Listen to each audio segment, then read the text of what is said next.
decidimos que los premios de Levante tenían que tener una trascendencia vinculada a los héroes de la COVID y a la pandemia que estamos sufriendo.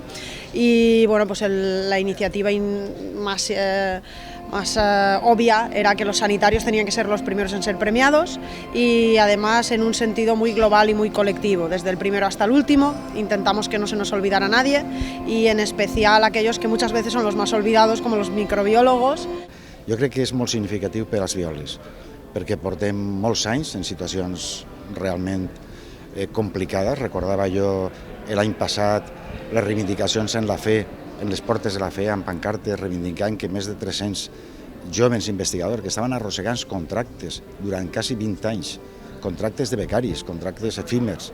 La ciència és l'única alternativa. Ara estem tots esperant que apareixi la vacuna o que apareixin uns tractaments més eficaços, però per anar això, per a que ara hi hagi una vacuna, té que hi haver un treball previ molt gran. La ciència no té el recorregut de l'itinerari cronològic que ens agradaria, perquè necessita els seus temps. I per això hem d'enfortir el sistema de ciència, de desenvolupament, d'innovació.